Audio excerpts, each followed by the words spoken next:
Hello friends, welcome back to my new video. എൻ്റെ പുതിയൊരു വീഡിയോയിലേക്ക് എല്ലാവർക്കും സ്വാഗതം. ഇന്നത്തെ വീഡിയോയിൽ നമ്മൾ ഡിസ്കസ് ചെയ്യാൻ പോകുന്നത്, നമ്മൾ തമ്പനയിൽ കണ്ടതുപോലെ തന്നെ നമ്മൾ എളുപ്പത്തിൽ ഇംഗ്ലീഷ് പഠിച്ചെടുക്കാനുള്ള 2 ട്രിക്കുകളെ കുറിച്ചാണ് ഞാൻ പറയുന്നത്.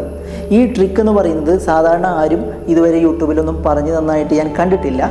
ഇനി ഉണ്ടെങ്കിൽ നിങ്ങൾ ക്ഷമിക്കുക.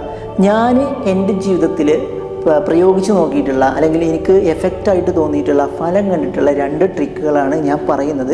നിങ്ങൾ ആത്മാർത്ഥമായിട്ട് പഠിക്കാൻ ആഗ്രഹിക്കുന്നവരാണെങ്കിൽ, ഇംഗ്ലീഷ് ഭാഷ പഠിക്കാൻ ആഗ്രഹിക്കുന്നവരാണെങ്കിൽ തീർച്ചയായും നിങ്ങൾക്ക് ഈ ഒരു ട്രിക്ക് ഉപയോഗപ്പെടും എന്നുള്ളതാണ്. അതിനുള്ള സൗകര്യങ്ങൾ നമുക്ക് എല്ലാവർക്കും ഇന്നത്തെ കാലത്ത് അവൈലബിൾ ആണ്. അപ്പോൾ നമുക്ക് ആ ട്രിക്കിലേക്ക് പോവാം. അതിനു മുമ്പ് നിങ്ങൾ ആദ്യമായിട്ടാണ് എൻ്റെ ചാനൽ കാണുന്നതെങ്കിൽ തീർച്ചയായും നിങ്ങൾ സബ്സ്ക്രൈബ് ചെയ്യുക. തുടർന്നുള്ള ബെല്ലൈക്കൺ കൂടി പ്രസ് ചെയ്ത് കഴിഞ്ഞാൽ ഞാൻ ചെയ്യുന്ന എല്ലാ വീഡിയോസും നിങ്ങൾക്ക് നോട്ടിഫിക്കേഷനായി ലഭിക്കും. കൂടാതെ നിങ്ങളുടെ വിലയേറിയ കമൻറ്റുകൾ നിങ്ങൾ കമൻറ്റ് ബോക്സിൽ രേഖപ്പെടുത്താനും മറക്കരുത്. ഞാൻ പറയുന്ന ഓരോ കാര്യങ്ങളും നിങ്ങൾക്ക് മനസ്സിലാക്കിയിട്ട് അതിനെന്തെങ്കിലും ആശയങ്ങൾ നിങ്ങൾക്ക് പറയാനുണ്ടെങ്കിൽ നിങ്ങൾക്ക് കമൻറ്റ് ബോക്സിൽ അത് അറിയിക്കാവുന്നതാണ്. ഓക്കെ, അപ്പോൾ നമുക്ക് നോക്കാം എന്തൊക്കെയാണ് ആ 2 ട്രിക്കുകൾ എന്നുള്ളത്. ഓക്കെ, നമുക്കറിയാം, നമ്മൾ എല്ലാ ആളുകളും ഇംഗ്ലീഷ് പഠിക്കാൻ ആഗ്രഹിക്കാറുണ്ട്. നല്ല ആഗ്രഹം ഉണ്ടാവും, പക്ഷേ എന്താണ്, അതിന് സാധിക്കുന്നില്ലെങ്കിൽ, നമ്മൾ വിചാരിച്ചതുപോലെ നമ്മൾ അത് പഠിച്ചെടുക്കാൻ നമുക്ക് സാധിക്കുന്നില്ല.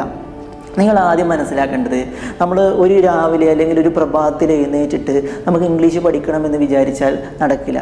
അല്ലെങ്കിൽ ഒരു മാസം കൊണ്ടോ അല്ലെങ്കിൽ 1.5 മാസം കൊണ്ടോ നമുക്കിത് മുഴുവനായിട്ടോ, അല്ലെങ്കിൽ ഒരു ഇംഗ്ലീഷുകാർ സംസാരിക്കുന്ന പോലെ, ഒരു അമേരിക്കക്കാരനെ പോലെ, അല്ലെങ്കിൽ ഒരു നല്ല ട്രെയിനിങ് ലഭിച്ച ഒരാൾ സംസാരിക്കുന്നത് പോലെ, ഒരു വിദേശിയെ പോലെയൊക്കെ സംസാരിക്കണമെന്ന് ആഗ്രഹിച്ചു കഴിഞ്ഞാൽ അത് ഒരല്പം അത്യാഗ്രഹമായി തീരും എന്ന് ഞാൻ പറഞ്ഞാൽ നിങ്ങൾ എന്നോട് ദേഷ്യപ്പെടേണ്ട ആവശ്യമില്ല. സത്യമാണ് ഞാൻ പറയുന്നത്.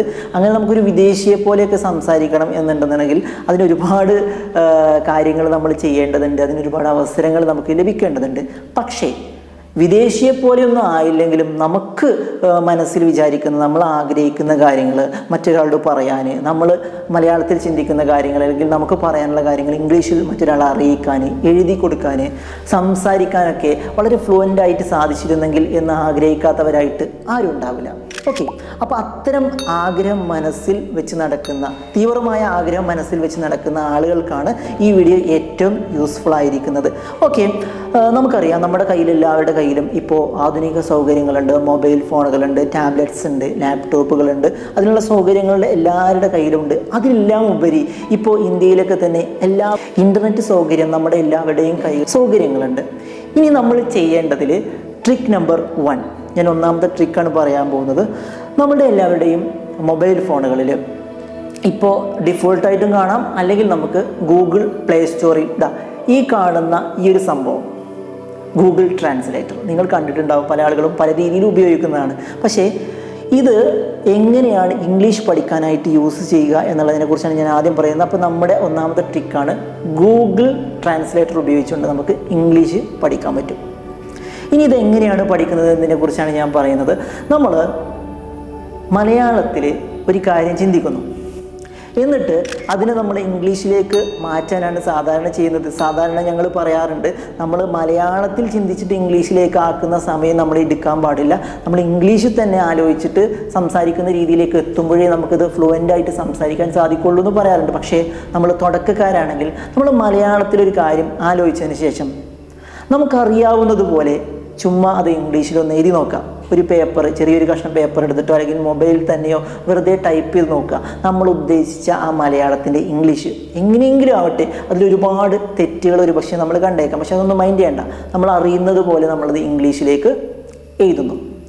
ഇനിയാണ് നിങ്ങൾ ചെയ്യേണ്ടത്, മൊബൈലിൽ നെറ്റ് ഓൺ ആക്കിയതിന് ശേഷം ഗൂഗിൾ ട്രാൻസ്ലേറ്ററിൽ നമ്മൾ മലയാളം ടു ഇംഗ്ലീഷ് എന്നുള്ളത് സെലക്ട് ചെയ്ത് കൊടുക്കുക. അറിയായിരിക്കും, അത് യൂസ് ചെയ്യുന്ന ആളുകൾക്ക് അറിയായില്ലേ. ഏകദേശം 75ഓളം ലാംഗ്വേജുകൾ അതിൽ ലഭ്യമാണ്. ഇപ്പോൾ ഒരുപാട് ലാംഗ്വേജ് ലഭ്യമാണ് അതിൽ നമ്മൾ ഒരു ഭാഷയിൽ ടൈപ്പ് ചെയ്ത് കൊടുത്താൽ നമ്മൾ മറ്റൊരു ഭാഷ സെലക്ട് ചെയ്തിട്ടുണ്ട്, ആ ഭാഷയിൽ അത് ട്രാൻസ്ലേറ്റ് ചെയ്ത് വരും എന്നുള്ളതാണ് അതിൻ്റെ ഒരു സൗകര്യം. അങ്ങനെ ഒരുപാട് ഭാഷകളുണ്ടെങ്കിൽ നമുക്ക് വളരെ സൗകര്യമായി, നമുക്ക് അറിയാത്ത ഒരു സ്ഥലത്ത് ചെന്ന് പെട്ട് കഴിഞ്ഞാൽ അവിടെ ഇൻ്റർനെറ്റ് സൗകര്യം ഉണ്ടെന്നുണ്ടെങ്കിൽ നമുക്ക് സംസാരിക്കാനൊന്നും വലിയ ബുദ്ധിമുട്ടുണ്ടാവില്ല. അപ്പോൾ തന്നെ അത് ട്രാൻസ്ലേറ്റ് ചെയ്യാം എന്നുള്ളതാണ്. പക്ഷേ ഇവിടെ ഞാൻ പറയുന്നത് അങ്ങനെ ചെയ്യാനൊന്നുമല്ല.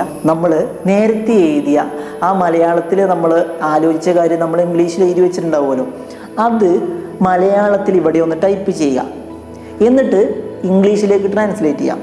അത്തരത്തിൽ നിങ്ങൾ ഇംഗ്ലീഷിലേക്ക് ട്രാൻസ്ലേറ്റ് ചെയ്യുന്ന സമയത്ത് അതിൻ്റെ കറക്റ്റ് ഇംഗ്ലീഷ് അവിടെ വരും. എന്നിട്ട് നിങ്ങൾ എഴുതിയ ഇംഗ്ലീഷും അതിൽ നിന്നും വന്നിട്ടുള്ള ആ ഒരു ഇംഗ്ലീഷും ഒന്നാണോ എന്ന് നോക്കാം. നോക്കുന്ന സമയത്ത് എത്ര ശതമാനം നിങ്ങൾ എഴുതിയത് ശരിയാണെന്നുള്ളത് അപ്പോൾ മനസ്സിലാവും. ഗൂഗിൾ ട്രാൻസ്ലേറ്ററിൽ നമ്മളത് ടൈപ്പ് ചെയ്ത് കൊടുക്കുന്ന സമയത്ത് അതിൻ്റെ എക്സാക്റ്റ് ഇംഗ്ലീഷാണ് അല്ലെങ്കിൽ എക്സാക്റ്റ് മലയാളത്തിലാണ് ഇത് ട്രാൻസ്ലേറ്റ് ചെയ്ത് തരുന്നത്. നമ്മൾ എഴുതിയതും അതിൽ വന്നതും ഏകദേശം ഒരു 90% ശരിയാണെങ്കിൽ ചെറിയ ചെറിയ മിസ്റ്റേക്ക് ഉള്ളൂ എന്നുണ്ടെങ്കിൽ നമുക്ക് മനസ്സിലാക്കാൻ പറ്റും. നമുക്ക് കുഴപ്പമില്ലാതെ നമുക്ക് ഇംഗ്ലീഷ് അറിയുന്നുണ്ട് അല്ലെങ്കിൽ കുറച്ചൊക്കെ നമുക്ക് അറിയാം എന്നുള്ളത് നമുക്ക് മനസ്സിലാക്കാം. ഇനി നമുക്ക് പകുതി ശരിയാണ് പകുതി തെറ്റാണ് കുറേ മിസ്റ്റേക്കുകളുണ്ട് എന്ന് തോന്നുകയാണെങ്കിൽ നമുക്ക് എങ്ങനെയാണോ ആ ശരി ഉത്തരം തന്നിട്ടുള്ളത് അതൊന്ന് എഴുതി അല്ലെങ്കിൽ അതൊന്ന് പഠിക്കാൻ ശ്രമിക്കുക. ഇതുപോലെ നമ്മൾ വീണ്ടും എഴുതുക. മലയാളത്തിൽ നമ്മൾ ആഗ്രഹിച്ച കാര്യം നമ്മൾ ജസ്റ്റ് ഒന്ന് ഇംഗ്ലീഷിലേക്ക് എഴുതി നോക്കുക. എന്നിട്ട് വീണ്ടും ആ കാര്യം ഗൂഗിൾ ട്രാൻസ്ലേറ്ററിലൊന്ന് ടൈപ്പ് ചെയ്ത് നോക്കുക. അതിൽ വന്നിട്ടുള്ള ആൻസറും നമ്മൾ എഴുതിയോ നമ്മൾ എത്രത്തോളം ശരിയാവുന്നുണ്ട് നോക്കുക. അങ്ങനെ നമ്മൾ ക്രമേണ നമ്മൾ ചെറിയ ചെറിയ കാര്യങ്ങളും വലിയ കാര്യങ്ങളും ഒക്കെ അതിൽ ടൈപ്പ് ചെയ്ത് നോക്കി. നമ്മൾ ആദ്യം ഒന്ന് എഴുതി നോക്കുന്നു, വീണ്ടും അതിൽ ടൈപ്പ് ചെയ്ത് നോക്കുന്നു. എന്നിട്ട് അവിടെ വന്നതും നമ്മൾ എഴുതിയതും തമ്മിൽ ബന്ധമുണ്ടോ, അങ്ങനെ നമ്മൾ ക്രമേണ നമ്മൾ സ്ഥിരമായിട്ട് ഇങ്ങനെ ചെയ്ത് നോക്കുകയാണെങ്കിൽ പതിയെ ഞാൻ പറയുന്നു നമുക്കൊരു 1.5 മാസം 2 മാസത്തിനുള്ളിൽ, അല്ലാതെ ഒരാഴ്ച കൊണ്ടൊന്നും ഞാൻ പറയുന്നില്ല, ഒരു 1.5-2 മാസത്തിനുള്ളിൽ നമുക്ക് പതിയെ ആ ലാംഗ്വേജ് നമ്മുടെ കൺട്രോളിലേക്ക് വരുന്നതായിട്ടൊരു ചെറിയ കോൺഫിഡൻസ് നമുക്ക് വരും. പതിയെ നമ്മൾ അതിൽ ഇൻട്രസ്റ്റഡ് ആയിക്കഴിഞ്ഞാൽ ഓട്ടോമാറ്റിക്കലി നമ്മൾ ആ ലാംഗ്വേജ് പഠിക്കാൻ സാധിക്കും എന്നുള്ളതാണ്. അപ്പോൾ ഇതാണ് നമ്മുടെ ഒന്നാമത്തെ ട്രിക്ക് എന്ന് പറയുന്നത്.